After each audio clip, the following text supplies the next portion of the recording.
Cuma rasakan bahwa anginnya itu keluar dari perut, dipompa keluar bersama dengan suara. Sekali lagi ya, coba ya. Sorry.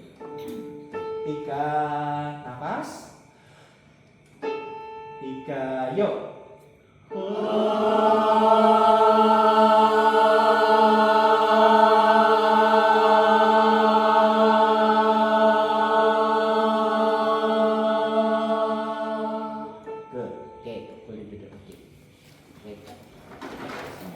Jadi mulai hari ini kita itu kalau menyanyi selalu perhatikan tentang perutku ngembung apa enggak.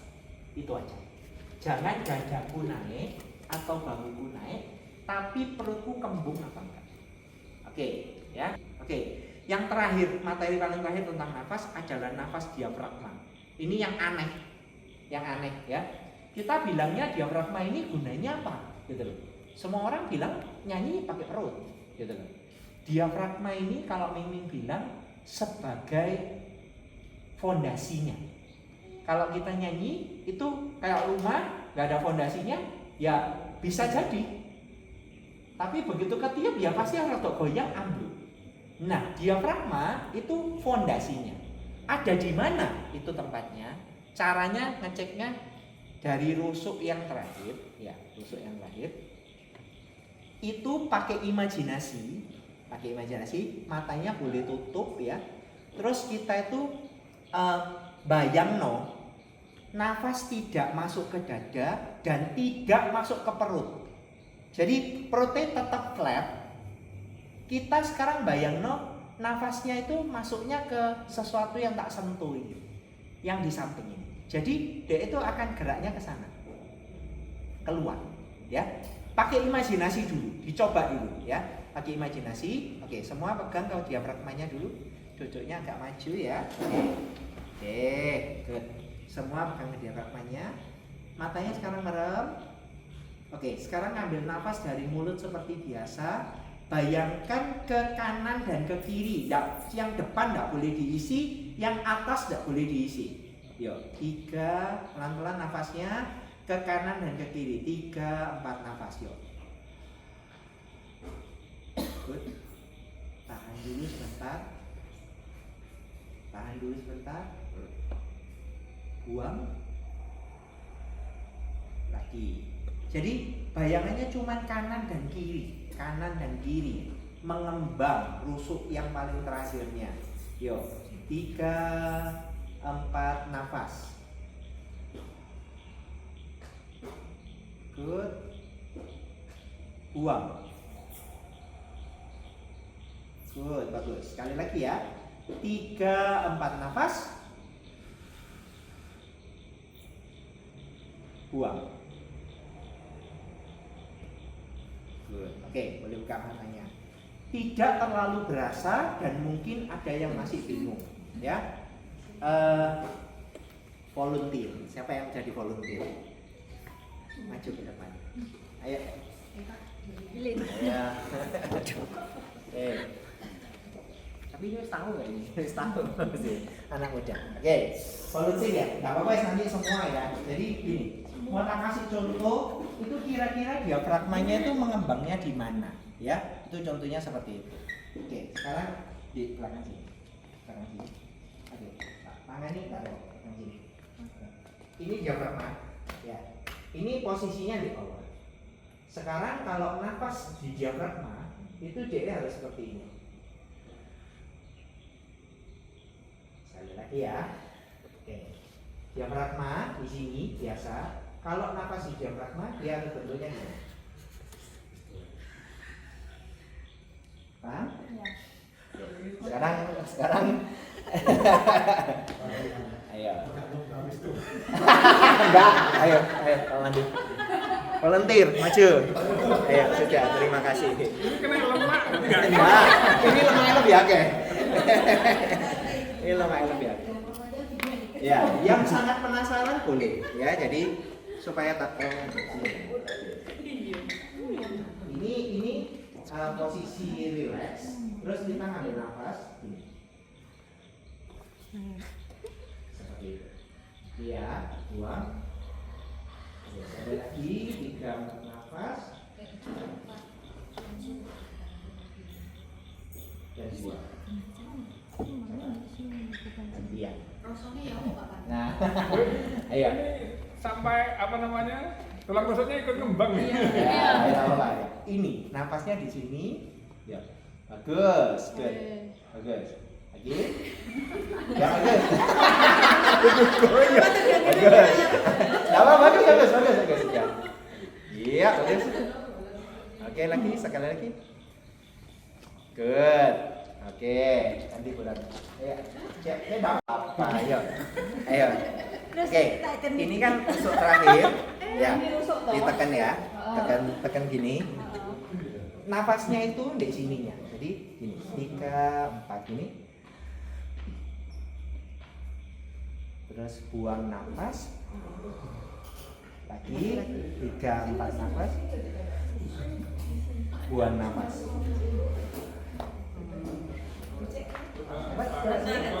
Aku bisa lihat kok. Aku narik nafas.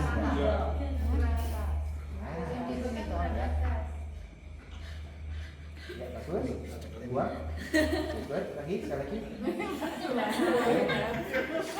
Buang.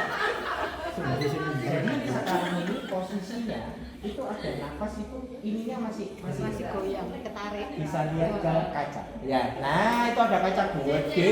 Nah, ayo. Jadi ini rusuk yang terakhir ditekan ini, Pak. Nah, tekan. Nah, terus habis itu kita nafasnya ke samping dengan gini. Ya, terus buang. Oke, sekarang jempolnya agak, nah di sini, nah gini ya, tekan. Ya. Dan lagi. Oke, kakinya. Kalau diafragma itu berarti terusnya kempes. Enggak. Betul, terusnya kempes. Betul. Ya, jadi nanti apa yang terjadi saat kita menyanyi? Katanya perut dipakai, diafragma dipakai. Nah, apa yang terjadi? Yang terjadi adalah dua-duanya ngembang. Yang ini ngembang, yang sini juga ngembang. Nah, sekarang mungkin yang bareng-bareng bisa rasakan bareng-bareng. Coba berdiri sebentar, ya. Berdiri sebentar. Ya. Cara ngeceknya gini, gampang ya. Pernah lihat orang sakit jiwa? rumah sakit jiwa pernah lihat? Orangnya kalau kumat itu diapain? Coba. Kalau misalnya dia marah-marah. Coba. Betul ya. Jadi yang bisa bayangin pasti tahu. Orang itu dibebet.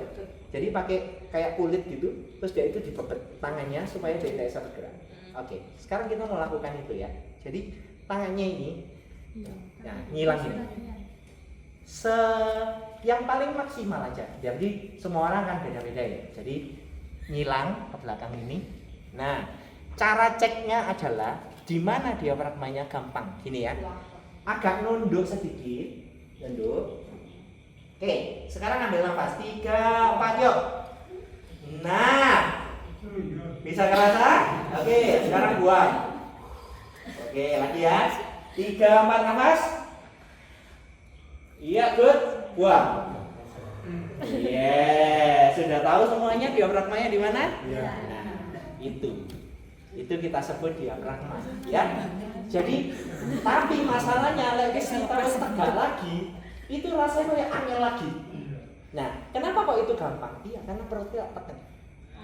Nah, itu caranya perutnya itu neken, tapi ininya ngembang. Iya betul. Itu yang membuat dia itu tahu tempatnya diafragma. Nah, boleh dulu. Yuk. Jadi sekarang cara menyanyinya ini teori campur praktek ya, teori campur praktek. Oke. Jadi kalau diafragma itu Ming bilang setiap hari harus dilatih. Tidak bisa tiba-tiba langsung berdiri. Ya. Kecil-kecil dulu. Tapi setiap hari itu kita melakukan kayak mainan aja. Jadi kayak lewes tidur mau tidur malam itu tangannya nyilang ini, terus ambil nafas. Kalau kita tidur, itu pasti yang nafas itu perut dan diafragma. Tidak mungkin nafas dada. Tidak mungkin. Ya, pernah lihat orang tidur kan? Siapa aja, mau bayi, kucing, apapun. Yang gerak adalah perut. Ya. Jadi kalau misalnya dia nafas pakai ini, ya kayak orang asma, pendek. Jadi pendek. Kalau di dada, pasti di perut itu yang membuat rileks. Jadi kita maunya rileks, nyanyi juga maunya rileks, ya. Jadi yang nafas adalah perut dan diafragma. Saat kita mau tidur itu adalah waktu yang terbaik untuk kita latihan bernafas. Coba bedakan saat nanti kita benar-benar caranya adalah ambil nafas, ditahan sekuatnya, nggak usah sampai nemen-nemen, tapi ditahan sekuatnya. Kalau nggak kuat ya dilepas. Ulangi lagi sampai ketiduran. Itu dalam posisi tidur gini, sambil megang gini. Ya, mau tidur, Iya. mau tidur ya. Ya. Jadi pernafasan ini kita pakai di dalam kalau olahraga yoga. Ya. Yang bernafasnya menggunakan perut. Kalau orang-orang aerobik kebanyakan pengen perutnya langsing. Jadi dia nafasnya tuh banyak pedang-pedang. Kalau yoga, berenang itu kebanyakan pakai nafasnya itu perut. Ya, seperti itu. Jadi ini akan membuat ritme jantung kita itu jadi stabil. Jadi kalau misalnya kita mengalami, mungkin ada bapak atau ibu yang mengalami kecemasan atau apa, cara ini bisa membuat detak jantungnya itu menjadi stabil kembali, gitu. Ya. Jadi dalam segi nyanyi kita dapat, tapi sehat juga iya, seperti itu. Ya. Jadi banyak-banyaklah latihan setiap hari seperti itu. Jadi menahan nafas di perut dan diafragma. Kalau nggak kuat ya dibuang, seperti itu. Oke. Setelah ini baru kita benar-benar masuk ke pelajaran nyanyinya, ya, ke pelajaran nyanyinya. Prakteknya di dalam nyanyi itu sebenarnya seperti apa? Seperti yang Mimi bilang, ada diafragma dan perut. Sebenarnya kalau menurut teori itu yang ngembang dulu itu diafragmanya. Jadi ngembang dulu, baru perutnya ngembang. Ini adalah keadaan kita siap menyanyi, siap mengeluarkan suara. Yang dikeluarkan mana? Perutnya. Tapi diafragmanya nggak turun. Harusnya. Ya, nanti baru cadangannya kalau nggak kuat baru ini dipakai turun. Seperti itu. Jadi kenapa kok diafragma disebut sebagai fondasi? Iya, dia fondasinya. Yang nggak boleh turun tuh diafragmanya.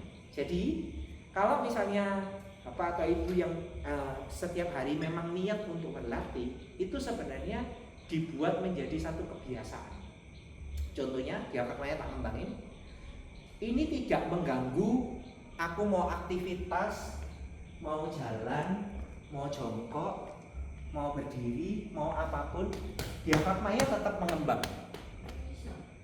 Tetap mengembang. Karena nafasnya kan bisa dari perut. Ngomong, aktivitas itu kan bisa dari perut nafasnya. Jadi dia tidak mengganggu diafragmanya ini untuk terus mengembang kayak gini. Ya. Nah, efeknya apa? Jarang. Ya. Dalam beberapa hari ini kalau memang latihannya benar-benar juaram sakit kabeh di sininya. Ya, karena tidak biasa di stretch ya. Tiba-tiba dia di stretch gitu. Nggak apa-apa, ya itu normal. Jadi jangan kayak gitu. Extremely mencret. Extremely bisa mencret. Ya, karena kita pompa terus nafas perut tuh kita pakai terus untuk itu. Jadi kalau orang bilang, loh, nyanyi perutku tambah gede. No. Kamu berolahraga untuk otot perutmu itu bisa benar-benar kuat banget gitu. Ya, jadi benar-benar kuat otot perutnya. Seperti itu, ya. Jadi dalam bernyanyi tidak ada kesuwen kayak kita mikirnya baru 1, 2 nyanyi 2, 1 kesuwen, ya. Kalau nyanyi itu ngembangnya itu langsung bareng-bareng. Jadi sebisa mungkin yang ngembang itu pokoknya daerah sini ngembang semua. Itu artinya dia sudah terisi lah pokoknya, ya. kita jangan terlalu ekstrim mikirin cara nafasnya. Ini cuma menjelaskan yang diomongkan ini berlaku secara internasional. Mau lari ke Amerika, mau lari ke Australia, mau lari kemanapun, ini adalah basic orang bernyanyi. Bedanya adalah penyanyi dia terlatih, kalau kita bukan penyanyi ya sudah, pokoknya kita tahu caranya seperti itu, sehatnya seperti itu, ya. Oke, sekarang kita